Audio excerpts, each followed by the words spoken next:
What's up, everyone? Welcome back to Nothing But Anime.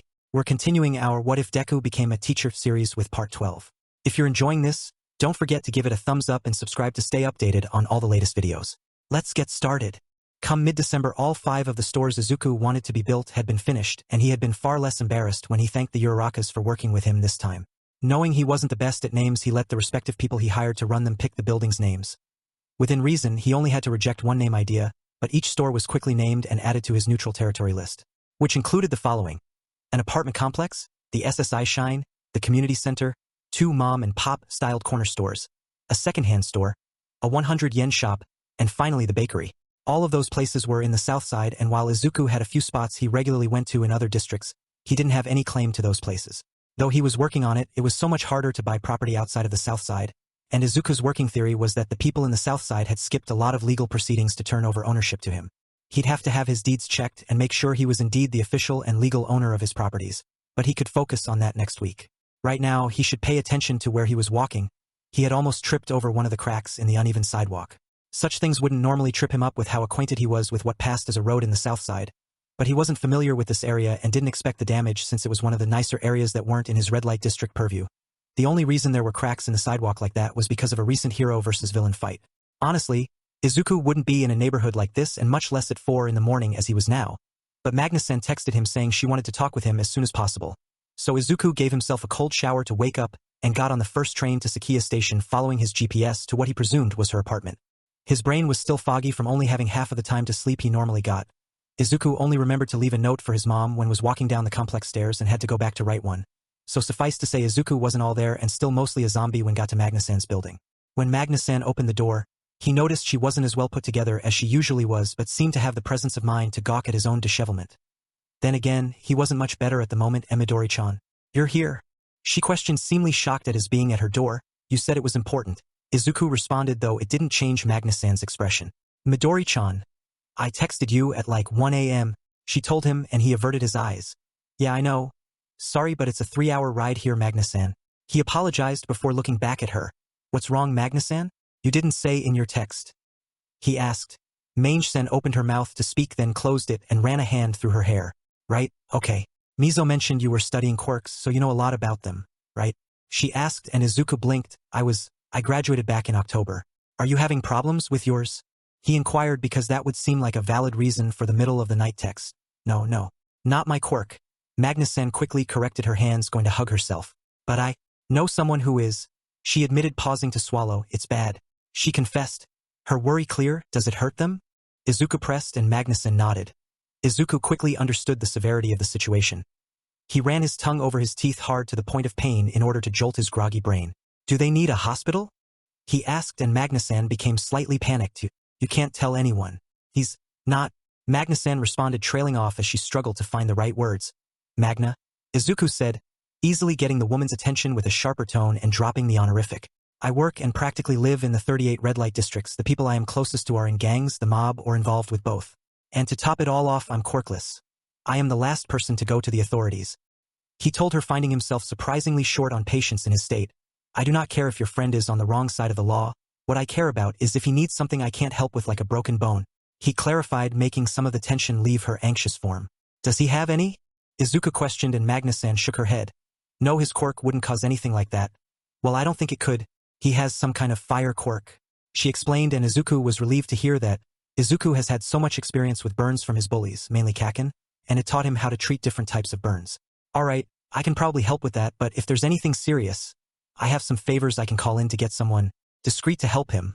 Okay, Izuku replied. Raijin still owed him one, or he could probably get Yuri-san to help.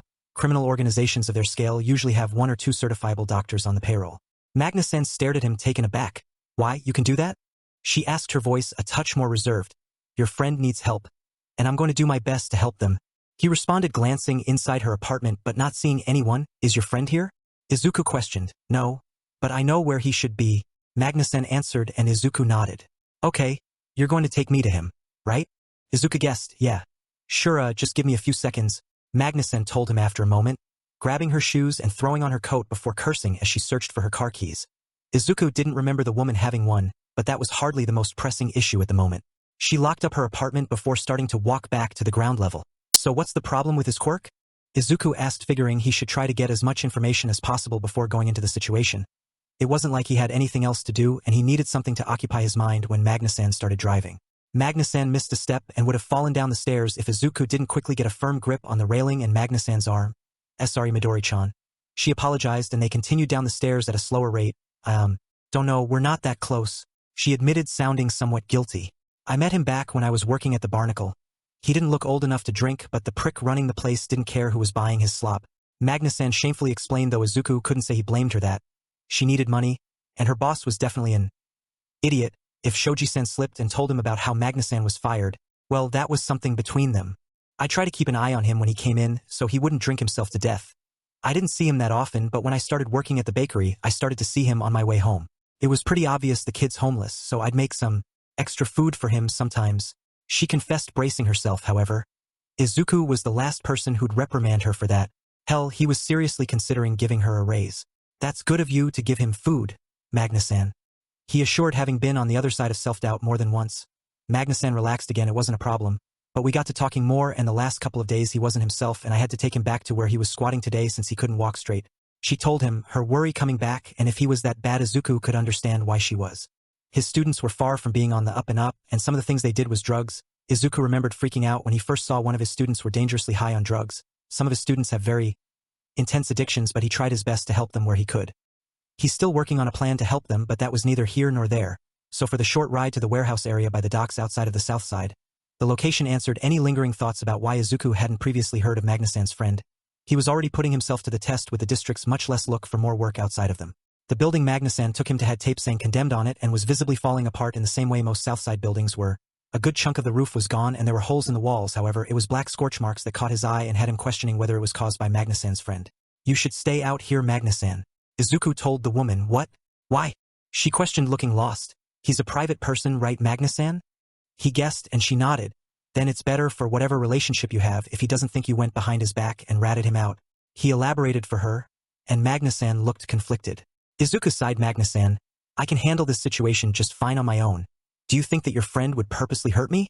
He asked, and Magna-san reacted instantly. No, never. She denied. Then don't worry. I've dealt with abrasive people all my life, he assured, then went to the closest hole and went inside the old warehouse. The inside looked worse than the outside, which is certainly quite a feat. Beams that were part of the roof were bent towards the floor where the hole was, and a lot of debris that was no doubt the roof or bricks from the walls, and that wasn't mentioning the black scorch marks all over the place. The whole place would have been burnt down already, but the ankle-deep black slushy water covering the whole floor and the snowstorms probably were the only reason it hadn't. Izuku heard someone sneeze, followed by a bright blue flash, and turned towards it. The emptiness of the building worked in his favor. And he could see Magna-san's friend, though he thought the man would be hard to miss. The guy had set a beam and some other things on fire and was trying to put it out. Izuku made his way over, and Izuku helped him by grabbing a discarded bucket to dump slush all over. Crisis averted. Izuku turned to the guy and noticed three things. Firstly, he had bad thick scarring all over. Secondly, he was underweight, and thirdly, he was as sick as a dog and pretending he wasn't. Who the fuck are you? He grunted out, slightly swaying where he stood, and if Izuku hadn't spent so much time perfecting his own wobble, he wouldn't know the signs to look for. Deku-Sensei, who are you? Izuku asked, and the guy scoffed, like I'm giving some random twink my name. Get lost, kid, he said, brushing him off, and started trudging away from him. If you don't give me a name, I'm gonna call you Scar, Izuku informed him, and the guy whirled around to curse him out. Fuck you, Dash. But his face scrunched up and he flailed as he tried to get away from Izuku before he sneezed, causing another burst of blue flames. Izuku reacted quickly by throwing a bucket full of slush at Scar, which made a big cloud of steam and a crackle. Izuku did his best to wave away the steam. Look, one of my kids said they saw smoke and fire, so I came to see what was up, Izuku lied, stepping through what was left of the cloud. This is my place and I'm not leaving, so just piss off, Dash, he tried to tell him but was cut off by the start of a coughing fit. Izuku went over to him and was going to help him, but he held up a hand covered in blue flames. Don't come near me, he choked out, still coughing pretty bad. He nearly collapsed as his legs were getting weaker but stayed on his feet by putting a hand on a nearby wall. Izuku ignored the hand still on fire and walked over to help him. I said, piss off, he snarled, holding his hand up threateningly, and while it was hot enough to feel from where he was standing, he did not have the mind to care. Instead, he refilled the bucket and tossed the slushy mix at him again. There was a sharper hiss and crackle as the smaller flame was doused, and Izuku threw him an unimpressed look. Scar's coughing fit had ended, and now he was wheezing with his body trembling pretty hard. Scar was worst looking up close, and Izuku could see that his eyes and nose were red, probably from whatever was making him sick. You're not well. Just let me help you, Izuku told him, Scar was going to snap at him. But his legs finally gave out and Izuku rushed forward to catch him and keep him from falling over into the inky slush. He expected Scar's body to be warm considering his fire quirk, so he nearly jumped out of his skin when he felt Scar's ice-cold body. It wasn't anywhere near as cold as Yuri-san's, but Izuku would have easily mistaken Scar to have an ice quirk if he hadn't seen the man produce fire. He was also much lighter than Izuku expected him to be even when taking homeless into account. Scar, Izuku said when he realized that the other was very limp in his arms. Upon not going a response from him, the greenette shook Scar. Hey, Scar? Scar. Izuku tried before sitting him down against the wall to look at him. Scar had passed out and he pressed a hand to Scar's forehead. Compared to the rest of Scar's body, it was relatively warmer than the rest of him. Concerned, Izuku hoped that he had just passed out from exhaustion or exposure since he didn't have a good coat on. Scar needed more help than he could provide by himself. Izuku no doubt would be calling in favors and he should probably go to Yuri-san since he'd have more resources. He also knew that the faster Scar was out of the cold, and this place in particular, the better, so Izuku took a deep breath and then carefully wrapped Scar's arms around his neck. He felt somewhat awkward as he tried to get a good grip on the taller man's thighs to carry him. Actually lifting him was a bit of a struggle even if there wasn't cold water to make his grip slippery and he stumbled back a few steps. Scar was easier to lift than Izuku would have thought, though that wasn't to say he was in any way light. Izuku figured the guy was around 43 kilograms, which was almost too much for Izuku, but he would manage and started his trek back to the hole he entered from. Understandably, Magna-san was concerned when Izuku walked out carrying Scar. What happened? She questioned, immediately going over to him and checking them both over. Your friend here is sick. Don't know what with, but I'm leaning towards a cold. He passed out while I was talking with him, and I don't think leaving him in there will be good for his health, he explained, continuing his path towards Magna-san's car. Open the door for me, Magna-san? I'm going to need at least one hand to use my phone and find him somewhere to stay, Izuku requested, and the redhead was quick to comply, opening the back door, and Izuku laid Scar out in the back seat with his coat on top of it. Give me a few minutes to find out where we're taking him, okay, Magna-san? Izuku told the woman before walking a bit away. He pulled out his phone and went to his contacts. Yuri-san's wasn't hard to find since his phone didn't have many named contacts, then texted him. Hey Yuri-san. Are you awake? It was still 4 in the morning, so he couldn't be sure Yuri-san would be awake, but he got a reply almost instantly. What are you doing up this early? Izuku sighed and called him to talk to him directly. Hi Yuri-san. Sorry for calling you so early, but I need a favor. He nervously told him. Are you okay? Yuri-san questioned in the way he knew was him asking if he was in trouble. I'm perfectly fine, Yuri-san. A friend of mine needs a safe place to stay for a while. Do you have any fireproof safe houses by the south side? Izuku inquired, getting to the main point of his call. Perhaps I'll need to check with Valentine first to make sure. Are you sure you're all right? Yuri-san pressed. Izuku wanted to call the man's worry for him more parental than friendly, but even if he wasn't sleep-deprived, Izuku did not have the mental constitution for figuring out what kind of relationship they had now. I'm fine. Just a little tired from being up so early, Yuri-san. Izuku assured, rubbing his arm, trying to stay warm, if you say so. I'll get back to you in a moment. Yuri-san told him, and Izuku nodded. Of course. Thank you, Yuri-san. This means a lot to me. He responded, thankful Yuri-san was willing to help him out with this. He waited for a few moments before Yuri-san returned. Valentine says there should be a safe house nearby. It should be on block 14 by the Nagata racecourse. Will that work? He offered, making Izuku let out a sigh of relief. Yes, that should be. Izuku answered, throwing in some Russian Yuri-san had taught it. I'll send word to my men there to prepare for your arrival. It will be building number 6 and the passcode for the door is 5847. Yuri-san informed him. Got it. Izuku told him, it is no problem. I shall still see you Saturday, yes? Yuri-san responded, and Izuku smiled as he replied, of course, Yuri-san. I'm gonna hang up so I can get my friend to your safe house now. Talk to you later, Yuri-san. Until then, he told Izuku. He ended the call, then ran over to Magna-san to tell her where to go. Tuya's head was aching, and he was trembling from how cold he felt. Something he had gotten used to the past couple of days from the illness. He caught, so he buried himself into the nice soft pillow. Subconsciously he noted, albeit distantly, that something about the previous thought wasn't right, and though thinking made his head hurt, he tried to find what was wrong with the situation. Because as far as Tuya could tell in his state, he was just lying in his bed and pretty sure he never wanted to catch the flu ever again. Maybe it was the blanket because it felt softer than his. Perhaps Fuyumi had given him her blanket, but that didn't make sense. How would Fuyumi find him this far from Mizurufu? And why would she be looking for him after being dead for 7 years now? It was that last thought that jogged his foggy memory onto the fact that he could not be in his bed, and it set off alarms in his head. Tuya should be on his bare soggy mattress and feel bone cold because of the gaping holes all over the warehouse he'd taken residence in. He struggled to sit up, and not just because he was sick, but because a good part of him didn't want to leave the bed since it felt so good where he was. He had just managed to push himself upright when someone put a hand on his shoulder and gently stopped him, freaking Tuya out since he hadn't opened his eyes yet. Light sensitivity sucked, but he should have risked the headache just to make sure he wasn't alone. Hey, don't try to get up yet, you're not doing so well, hun. His terror ebbed slightly upon hearing Magna's voice. He was still freaked out, but having someone he kind of knew helped a bit. "Ared," he croaked, trying to open his eyes. "Yeah, kiddo, it's me. Just try to calm down. Do you need anything?" she asked, removing her hand from his shoulder just as he got over his light sensitivity. With his vision returned, he could see Magna wasn't in the best shape herself.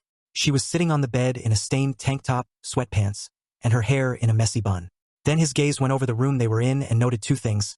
It was pretty bare outside of the bed. There was a chair and bedside table. And it was a good thing he hadn't opened his eyes, cause the room was mostly white. "The fuck are we?" he questioned, searching his groggy brain for what could have happened.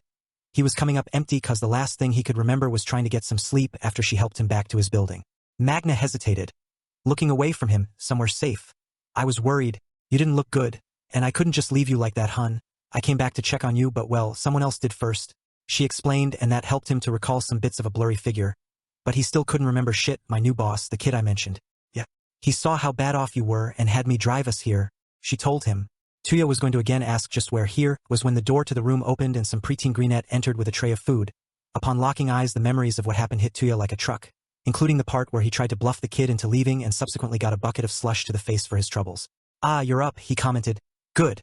Let's check your temperature," Deku said, placing the tray down on the side table and grabbing a thermometer off of it. Tuya scowled back at the boy as he approached. Don't come near me, why dash?" He growled, only to gag as Deku stuck the device in his mouth. "I woke up at 1 a.m. to catch a train to check on you. It's 5 a.m. now, so I'm running on 3 hours of sleep. And I haven't eaten anything since last night," Deku cheerfully told him with a smile that didn't reach his eyes. "And in your state, you couldn't fight off a toddler," he added, giving off a much more sinister vibe than Tuya thought the boy could be capable of. Maybe it was the kid's quirk. "So, I highly suggest that you stop trying my patience, considering I've gone out of my way to get you somewhere to recover. Now close your mouth," he instructed, and reluctantly Tuya closed his mouth, shooting a look at Magna. Unfortunately, she looked just as taken aback by the boy's demeanor. "Thank you," Deku said with a sigh, his threatening aura dissipating, but Tuya didn't let his guard down. There was a beep and Deku removed the thermometer to check the temperature and hum. 18.3 C. "That's better," he muttered, placing it aside. 18 C? Magna hissed, looking horrified, but Deku waved her concerns off. Considering he was around 16.6 C when he got here, this is a vast improvement. One that is to be expected given the nature of his quirk, he replied offhandedly. That made Magna look between the two of them rather lost. "But, I thought you had a fire quirk," she said, looking at him confused. "I do," he snapped, "but his body is built for an ice quirk," Deku commented, rooting through the drawer for something. Tuya felt his heart jump into his throat. How did you?" He trailed off, shocked, because how did this kid know that? What else could he know about him? The kid rolled his eyes but didn't turn his attention away from what he was doing. "If your body wasn't built for it, you'd be dead already. And even if I wasn't familiar with ice-quirked bodies, your scars make it pretty clear you inherited a strong ice quirk from someone," he answered, pointing to the large, purple-tinted scar on his forearm. While Tuya could understand the temperature thing, but his scars. "What about my scars?" he questioned, unsure what the greenette was implying. He didn't like not knowing what others were talking about. Instead of replying right away, the boy stopped what he was doing to roll up his sleeve and showed his forearm to both of them while pointing to 5 small patches of discolored skin with multiple small red or black specks in the middle of each oval of bleached skin. It wasn't a pretty sight and looked disturbingly like fingerprint. "This is what third-degree burn scars look like. Those, however," Deku said, then he pointed to one of Tuya's burn scars, "are ice burns, which always happen whenever someone with an ice quirk gets burnt due to the biological makeup necessary for safely housing an ice quirk. The degree of the burns varies from person to person due to the strength of the ice quirk and how bad the burn itself is. Yours are 3rd degree, bordering 4th ice burns, no doubt from pushing the boundaries of your antithesis quirk," he explained, and for the most part both could follow along. "Oh, what quirk?" Magna asked in his place, and he was glad he wasn't the only one confused by the term. They received a patient smile in return as Deku pulled his sleeve down again. "I apologize, Magna-san. I tend to forget most people aren't well versed in quirk science outside of the bare minimum," he apologetically told them, and Tuya was surprised there wasn't much arrogance in his voice. And he would know, considering how his sperm donor was capable of surrounding himself with people as bad as himself. "I'm sure you know the 3 quirk types, transformation, emitter, and mutation, but quirks also fall into one of 3 categories, old world, antithesis, or new world," Deku explained, causing Tuya to become lost because in all the time his sperm donor talked about quirks, he's never heard of quirk categories. Contrary to popular belief, every quirk is usually 2 quirks combined. A primary quirk that allows the abnormal ability, and the secondary quirk, the way the primary and secondary interact with each other, is what places them in either antithesis or new world, he told them, going back to the drawer and pulling out a jar of something. New world is what most people think when they think of quirks nowadays, Someone has a primary quirk fire, for example, and a secondary quirk that protects their body from fire to a certain degree. He elaborated as he opened the jar and stepped closer to the bed again. Tuya shifted to move away, but there was only so far he could go with a wall behind him.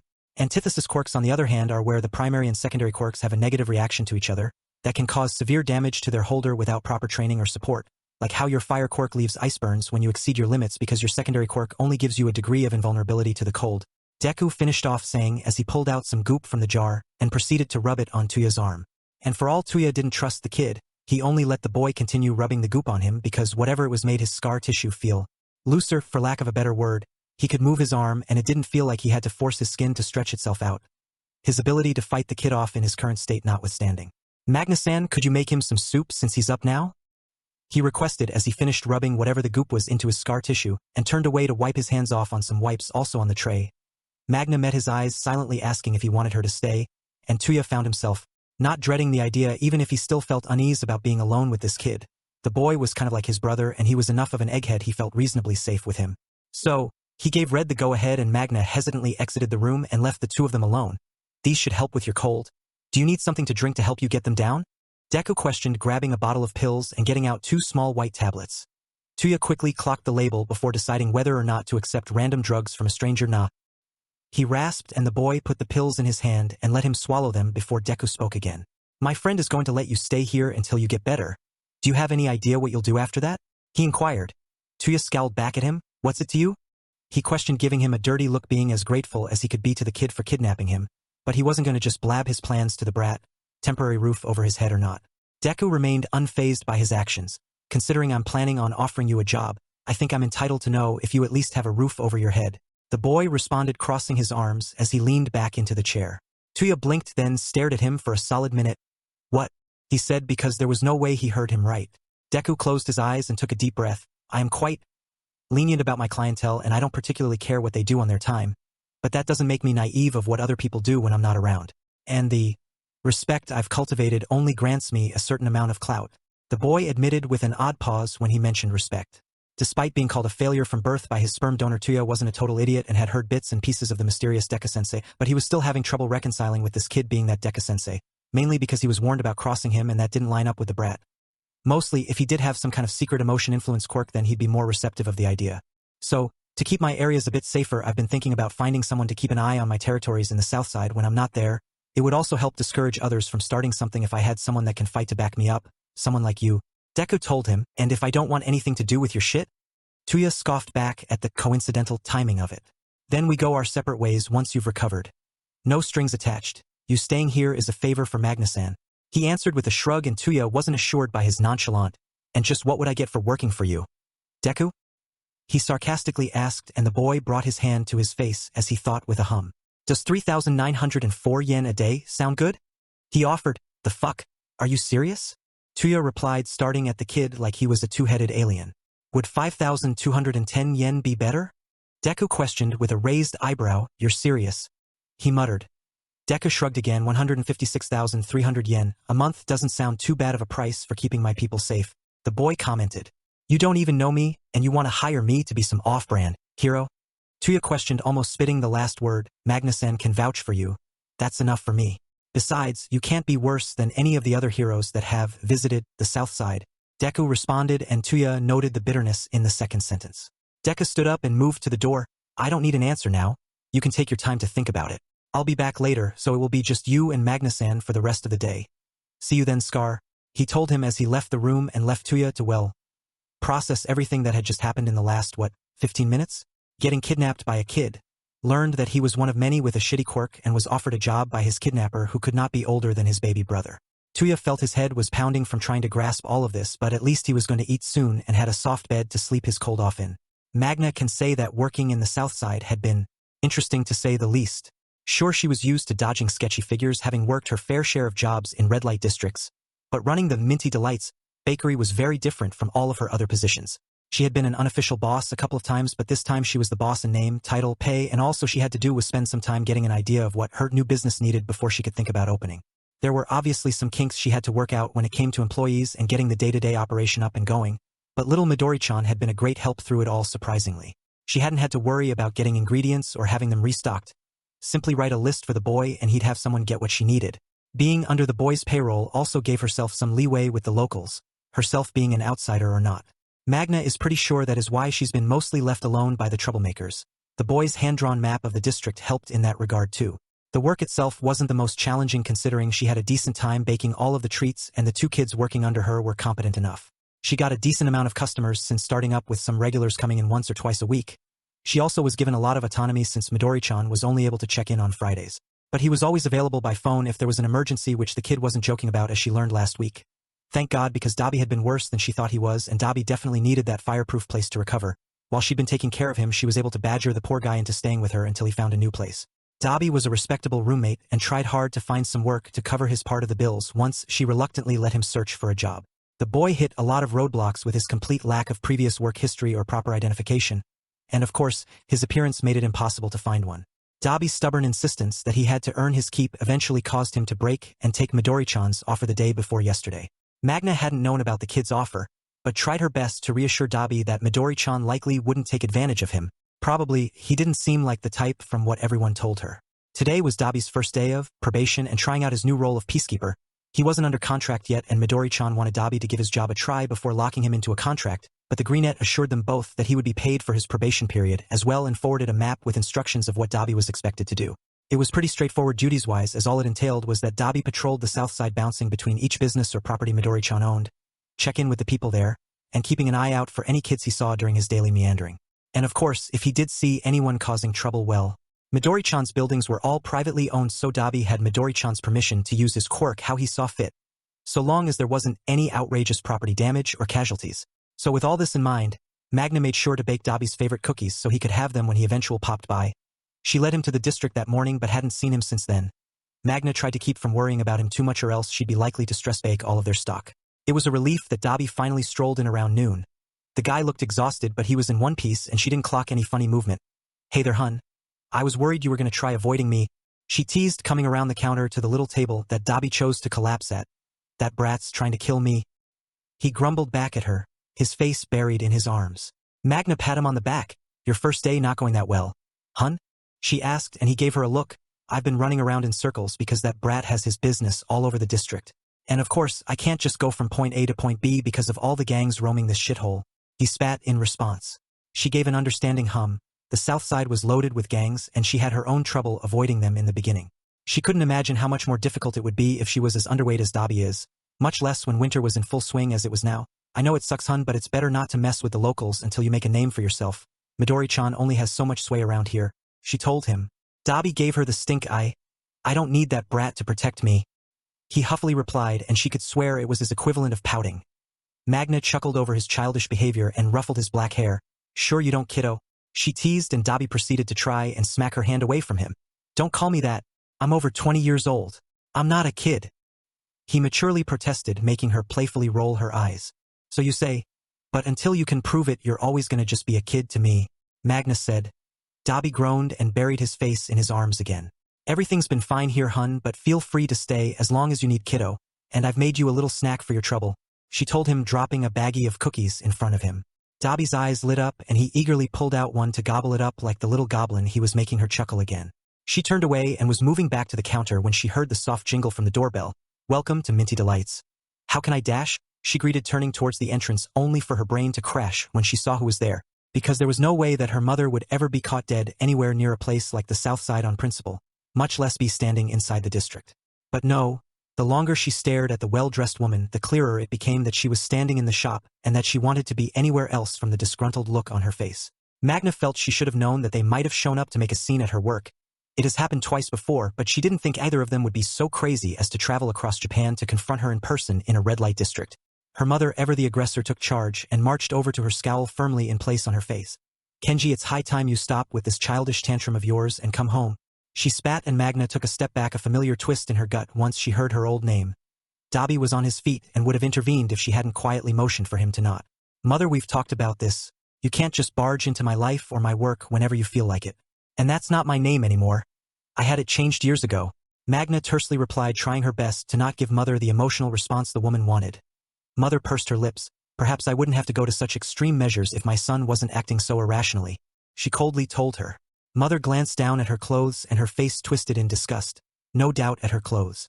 Magna wasn't wearing a dress today, but she was wearing pastel colors that her parents absolutely would have never let her have under their roof. The frilly pastel apron no doubt wasn't helping matters. How long do you plan to continue this absurd rebellion of yours? Kenji, you're 26 now, you don't have much time left to find a good job and a decent woman. You shouldn't be wasting the prime of your life on this foolishness. Much less in a place like this, she questioned, rudely gesturing to the wrecked area outside the shop window. Magna's fists clenched. She was used to her parents looking down on her and her life choices, but after spending a decent amount of time with the people who lived in the South Side, she couldn't help feeling personally insulted. Not everyone that lived there was a criminal or some drug addict. She's met a couple of good people here who just were in a shitty situation, one she could easily be in if she wasn't as lucky. I'm not wasting my life by being who I am or doing what makes me happy with people who support me. And until you can understand that, I want nothing to do with you. Either of you, she firmly said, crossing her arms. The other woman scoffed and was going to continue her rant when someone cleared their throat behind her. Excuse me, a familiar young voice called, and when her mother moved, she saw little Midori-chan standing there. Magna felt her face start burning, embarrassed at being caught fighting with her mother, and was worried that the woman was going to cause her problems at her job again. The boy didn't look annoyed at least, but as his eyes locked onto mother, she felt her anxiety rise. Is there a problem here, miss? Midori-chan asked, his tone oddly neutral. This is a private matter and none of your business, boy. Mother sneered back at him. To Midori-chan's credit, he didn't react to her aggressive demeanor. Though in retrospect, Magna doubted her mother could be as scary as any of the criminals she knows he's associated with. Considering I'm the owner of this bakery, I believe I am more than entitled to ask why you're disrupting my employee's shift, he blatantly replied, his voice flat.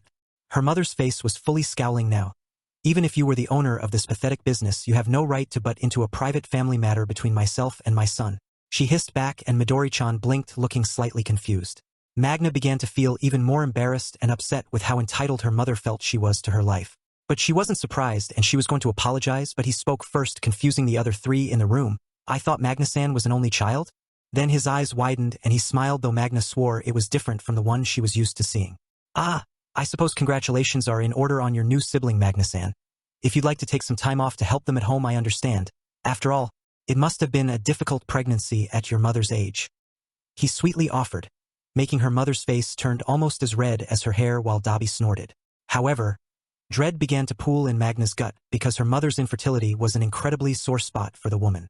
And as she feared, her mother lashed out, as she always did whenever her fertility was brought up. How dare you? Her mother shrieked, and before anyone could do anything, the woman slapped Midori-chan so hard the boy lost his footing. Back the fuck off!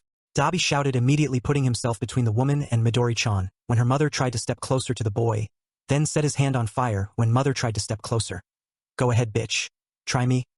He spat, glaring at the woman, but Magna was more focused on the greenette in her panic to properly hear her mother's cry of offense. Magna had moved to check on the poor boy, only for Midori-chan to suddenly catch himself from his fall by his hand suddenly grabbing the chair behind him, and his face turned back to her mother and gave her an unimpressed look. Despite the clear handprint on the greenette's face, he only looked slightly irritated. Miss, I believe it's time you leave, he calmly told her mother, gently pushing her to stand behind Dabi, the pyro quickly getting in front of her the rest of the way. Her mother scoffed and was going to speak, but Midori-chan cut her off. That was not a suggestion, Hikishi. As the owner of this business, I am telling you to leave, and if you won't, I'll have my security escort you out, he firmly said, motioning to Dabi, who happily waggled his fingers that were still on fire. Her red-faced mother's skin managed to finally match her hair. Now you listen here, you dash. She snarled, only for Midori-chan to pull out his phone and show her a video that made her fall silent, and it took Magna a moment to understand what she was seeing herself. But then it looped and she realized it was a muted recording of her mother aggressively speaking to Midori-chan before striking him hard and cut off when he started to fall. The video had to have been taken by someone outside through the large bakery storefront window given the angle, but it was clearly her mother and Midori-chan. Magna turned to look outside but didn't see anyone where the cameraman should have been. Midori-chan gave a soft hum. I wonder what the school board would say if they saw this, Ikishi? He pondered out loud, and while mother lost a lot of the wind in her sails, she wasn't backing down. As if they'd ever listened to a disrespectful brat like you. She spat, and Midori-chan smiled back at her. I'm sure they won't, but if this got leaked to every news station in Japan, I can see the headlines now. Beloved and respected high school teacher caught on camera assaulting a poor defenseless boy. Do you think they'll stand beside you when a mob of angry parents comes demanding your head? Hikishi Junko? Midori-chan proposed, looking her mother dead in the eye, and that made the woman pale. The threat, while mostly unsaid, was very clear, and Magna couldn't believe what was happening. Midori-chan stepped towards her mother. The thing about living off of a reputation is how easy it is for everything to be taken away from you. So, Mrs. Hikishi, I think you should go home to your husband before you do something you can't come back from. he sternly advised and left the air thick with tension. Her mother was furious and Magna didn't need a mind-reading quirk to tell the woman wanted to curse Midori-chan out. Mother did have a brain, however.